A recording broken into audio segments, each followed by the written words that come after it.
अब आपकी प्रॉपर्टी जो कि प्लॉट की शक्ल में पड़ी है, उस प्लॉट के ऊपर भी आपको रेंट देना पड़ेगा, और जो प्रॉपर्टी आपकी रेंटल है उस प्रॉपर्टी के ऊपर भी आपको सोल्ड आउट करने से पहले उसका टैक्स अदा करना होगा रेंट की सूरत में।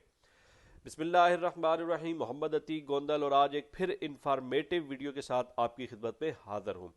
मौजूद नाजरीन, नई हुकूमत बन चुकी और नई हुकूमत बनने के फ़ौरन बाद टैक्सेस का जो बम है वो फटना शुरू हो गए हैं।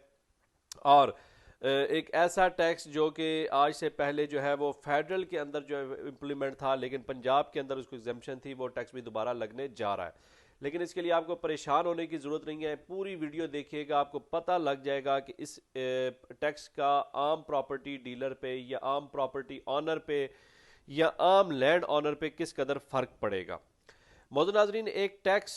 जो कि मुफ्ता इस्माइल ने जो है वो लगाया था 7E डील रेंटल इनकम का, जो एक टैक्स था वो जो इम्प्लीमेंट किया गया था, वो फेडरल के अंदर तो वो कैरी ऑन था, लेकिन पंजाब के अंदर जो कि 18वीं तरमीम के बाद पंजाब जो है वो अपने टैक्स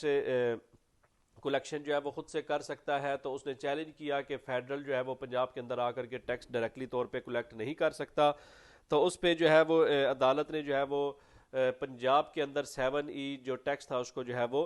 ख़त्म कर दिया था। लेकिन अब दोबारा से जो है वो इम्प्लीमेंट किया जा रहा है, क्योंकि IMF की कुछ ऐसी शराइत हैं जिस शराइत के तहत ये चीज़ करना बहुत ज़रूरी है। अब इसके अंदर हमने देखना ये है कि इस टैक्स को नफाद होने के बाद या ये टैक्स नाफिजुल अमल होने के बाद आम प्रॉपर्टी ऑनर के किस हद तक फ़र्क पड़ेगा। फर्स्ट ऑफ ऑल तो यह है कि आपका एक घर जहाँ पे आप रिहाइश पजीर हैं वो इससे बिल्कुल जो है वो बरी ज़िम्मा है, उसके अंदर कोई किसी किस्म की लायबिलिटी नहीं है। फिर उसके अलावा भी आप ये देखें कि 2.5 करोड़ तक का जो है वो घर या प्रॉपर्टी आप उसके ऊपर टैक्स लागू नहीं होता। अब एक और चीज़ मैं आपको बताता चलूँ कि ये 2.5 करोड़ रुपया FBR की वैल्यू के मुताबिक है, जो कि आम तौर पे इससे 3 गुना या 4 गुना महंगी प्रॉपर्टी होती है। मतलब 8 या 10 करोड़ रुपए की प्रॉपर्टी होती है, लेकिन उसका सरकारी रेट होता है वो 2.5 करोड़ रुपया होता है। तो आप ये देखें कि 8 से 10 करोड़ रुपए की प्रॉपर्टी को फिर आपको जो है वो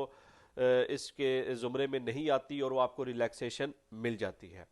अब उसके बाद की जो प्रॉपर्टी है उस प्रॉपर्टी के मिसाल के तौर पे अगर इस 2.5 करोड़ के अलावा आपकी कोई प्रॉपर्टी पड़ी है किसी जगह पे कि जो 1 करोड़ रुपए की है, मैं 1 करोड़ रुपए की एग्जांपल दूंगा,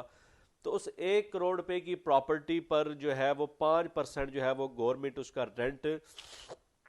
शुमार करती है।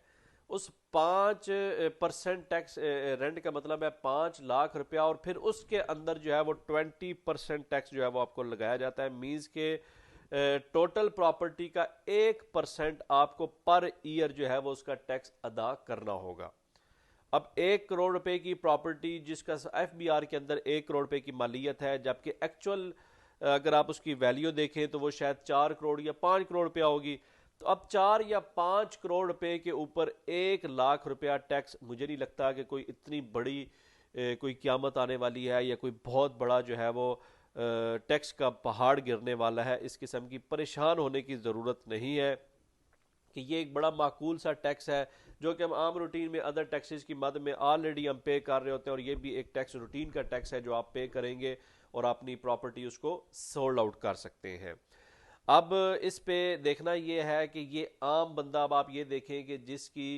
एक घर है जहाँ पे वो रिहाइश पजीर है, फिर उसके बाद फिर 7 से 8 करोड़ रुपए की उसको एग्जेम्पशन दी जा रही है, फिर उसके बाद उसके ऊपर टैक्स इंप्लीमेंट किया जा रहा है। तो ये तकरीबन 20-25 करोड़ रुपया आपके पास हो, प्रॉपर्टी हो, तो उसमें से आपने 1 लाख रुपया पे करना है। तो इसका हमारे जैसे बंदे के लिए और आम जो 4-5 करोड़ रुपया 3 करोड़ रुपया जो रखता है उसके लिए कोई किसी किस्म का फ़र्क नहीं पड़ेगा। जो 15-20 लाख रुपए का प्लॉट सेल परचेज कर रहा है उसको भी कोई फ़र्क नहीं पड़ेगा। ये फ़र्क पड़ेगा बड़ी मछलियों को पकड़ने के लिए ये पॉलिसी बनाई जा रही है। आम तौर पे देखने में ये मिलता है कि 20 या 25 करोड़ रुपए का एक प्लॉट है और वो प्लॉट के ऊपर घर बन गया और उस घर से रेंट आना शुरू हो गया, लेकिन जो है वो आपके पेपर वर्क के अंदर वो प्लॉट ही हम शो करवाते हैं ताकि हम उस टैक्स से बच सके, जो रेंटल टैक्स है उससे बचा जा सके।